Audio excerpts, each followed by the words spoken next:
4 बहुएं और एक छत। किसी छोटे से गांव में एक सयाना किसान परिवार रहता था। परिवार के मुखिया थे बाबूजी राम प्रताप, जो एक सख्त लेकिन न्यायप्रिय व्यक्ति थे। उनकी पत्नी माँ शांति देवी घर की धुरी थी, जो हर रिश्ते को प्यार से जोड़े रखने का प्रयास करती थी। उनके 4 बेटे थे, रघु, श्याम, मोहन और सूरज। राम प्रताप ने अपने बेटों की शादी अच्छे परिवारों में की थी। चारों बेटे अपनी पत्नियों के साथ उसी पुश्तैनी घर में रहते थे।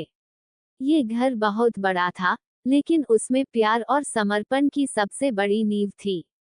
परिवार का नियम था कि सभी एक साथ भोजन करेंगे, त्योहारों को मिलकर मनाएंगे और कोई भी निर्णय मिलजुल कर लिया जाएगा। परंतु समय के साथ जब 4 बहुएं आईं, तो घर में छोटे छोटे मतभेद भी जन्म लेने लगे। रघु की पत्नी सुनीता सबसे बड़ी बहू थी। वह समझदार और अनुशासन प्रिय थी। उसे घर के नियमों से कोई समस्या नहीं थी, लेकिन वह चाहती थी कि हर कोई उसे सम्मान दे क्योंकि वह सबसे बड़ी थी। श्याम की पत्नी निर्मला शांत और समझदार थी। वह किसी से उलझती नहीं थी, लेकिन वह चाहती थी कि उसे भी घर के मामलों में बोलने का समान अधिकार मिले। मोहन की पत्नी गीता बहुत चतुर थी। उसे संयुक्त परिवार का रहन सहन पसंद नहीं था। वह चाहती थी कि सिर्फ उसका पति उससे जुड़े रहे और बाकी परिवार से दूर रहे। सूरज की पत्नी पिंकी सबसे छोटी थी, लेकिन वह खुशमिजाज और चुलबुली स्वभाव की थी। वह चाहती थी कि घर में हमेशा खुशी और हंसी खुशी का माहौल बना रहे। समय बीतने के साथ छोटी छोटी बातें बड़ी समस्याओं में बदलने लगीं। सुनीता को बुरा लगता था कि छोटी बहुएं उसकी इज्जत नहीं करती। निर्मला को लगता था कि उसकी कोई नहीं सुनता। गीता चाहती थी कि वह अपने पति को लेकर अलग हो जाए। पिंकी मजाकिया थी, लेकिन जब घर में झगड़े होते तो वह अकेली पड़ जाती। धीरे धीरे चारों बहुओं के बीच ईर्ष्या और शिकायतें बढ़ने लगीं। माँ शांति देवी ने कई बार उन्हें समझाने की कोशिश की, लेकिन कोई फायदा नहीं हुआ।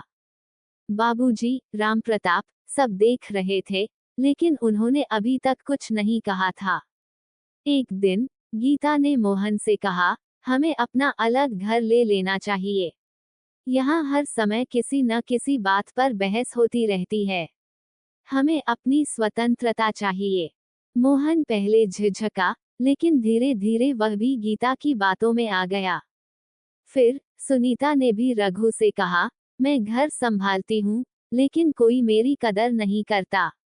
अगर घर के लोग मुझे सम्मान नहीं देंगे, तो मुझे अलग रहना ही होगा। निर्मला और पिंकी ने भी अपने अपने पतियों से कुछ ऐसा ही कहना शुरू कर दिया। धीरे धीरे घर में 2 गुट बनने लगे। एक तरफ बाबूजी और माँ, दूसरी तरफ चारों बहुएं और उनके पति।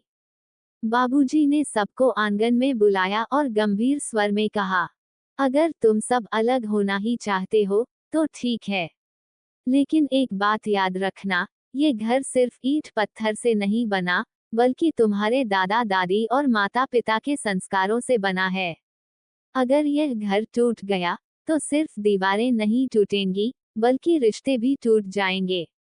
सब लोग चुप हो गए।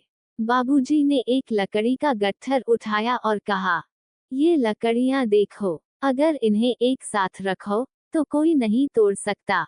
लेकिन अगर इन्हें अलग अलग कर दो, तो ये कमजोर हो जाएंगी और कोई भी तोड़ देगा। फिर उन्होंने लकड़ियों को एक एक करके तोड़कर दिखाया। उन्होंने आगे कहा, संयुक्त परिवार की यही ताकत होती है। जब तक हम साथ हैं, कोई हमें नहीं तोड़ सकता।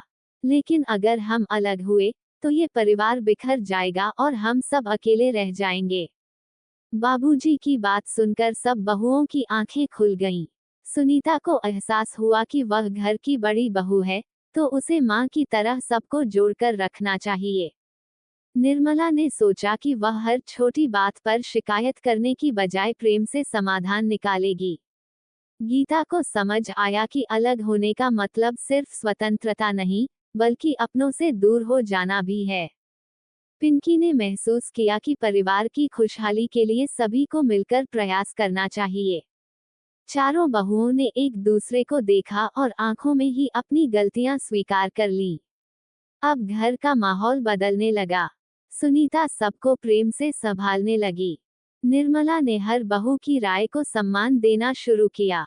गीता ने परिवार के साथ रहने का फैसला कर लिया। पिंकी ने अपने मजाकिया अंदाज से घर को फिर से खुशहाल बना दिया। माँ शांति देवी और बाबूजी राम प्रताप ने मुस्कुराकर आशीर्वाद दिया। उन्होंने कहा, अब यह घर पहले की तरह एक परिवार बन गया है, जिसमें 4 बहुएं तो हैं, लेकिन सब एक ही छत के नीचे प्यार से रहती हैं।